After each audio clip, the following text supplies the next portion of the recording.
إنه لشرف عظيم أن نلتقي في رحاب كلية العلوم الإنسانية والاجتماعية بجامعة العلامة محمد البشير الإبراهيمي في ملتقاها الوطني الأول الموسوم بتاريخ مدينة فورت وعربية عبر العصور، وارتئينا أن تكون الفترة ما بين 1954 إلى سنة 1962 الفترة التي تحظى بالدراسة. أساتذتي الأفاضل الحضور الكريم، بالرغم من كثرة الدراسات التاريخية والأبحاث التاريخية المهتمة بتاريخ دخول الاحتلال الفرنسي للمناطق الداخلية للبلاد عموما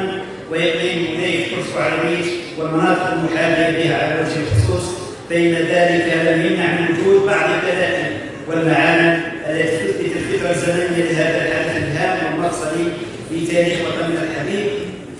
وباقي الأقاليم، حيث أن هذه الأخيرة وهي إقليم ولاية فورت وعربية وكغيرها من مناطق البلاد كانت هدفا صريحا للمشروع الاستعماري الاستيطاني على أرض الجزائر الحبيبة، وهو ما أكدته وأثبتته نوايا المستعمر الفرنسي التوسعية على حساب المناطق الداخلية والمناطق الصحراوية لهذه البلاد. ومن هذه المعطيات كان إقليم منطقة فورت وعربية بالنظر إلى أهميته الاستراتيجية والجغرافية في الربط بين مناطق البلاد وخاصة تلك الوسطى والشرقية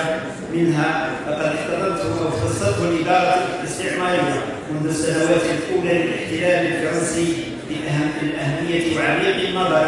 من أجل ضمان الضم أو من أجل ضمان هذا الإقليم كنقطة تحول وتحكم على باقي مناطق البلاد. أساتذتي الأفاضل الحضور الكريم، إن محاولة الاستعمار الفرنسي والاستثمار الفرنسي واحتلال المناطق الشرقية والوسطى والأقاليم التابعة لولاية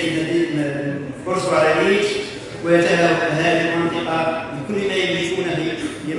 من قوة وبوسائل بسيطة جدا. الثورة العظيمة ثورة الأوكراني سنة 1871. أما أثناء الثورة التحريرية فقد شهدت العديد من المعارك نذكر البعض منها فقط، وتاريخ مدينة فورت وعربية شاهد على ذلك. أول هذه المعارك كانت معركة ذات حمل العشق وما يعرف بالشهداء العشرة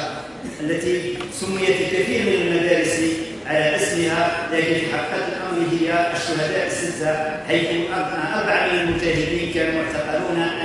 في سجون الاستعمار الفرنسي إلى غاية وقف إطلاق النار. ثم معركة ولاد سيدي علي سنة 1956، أيضا معركة ولاد حالة في 30 أكتوبر سنة 56، وأيضا معركة الفراق سنة في 25 مارس 1957، أيضا معركة عين بوعلي في جوان وهي إحدى قرى مداشر وهي في بلج إحدى مداشر بلدية القصور، وأيضا معركة بني ورقاق الأولى 57 بني ورقاق الثانية، ومعركة جبل أهل الحمراء ببلدية المنصورة. وهناك الكثير من المعارك التي خاضها أشبابنا ومجاهدينا وأبنائنا وأبنائنا الأفاضل.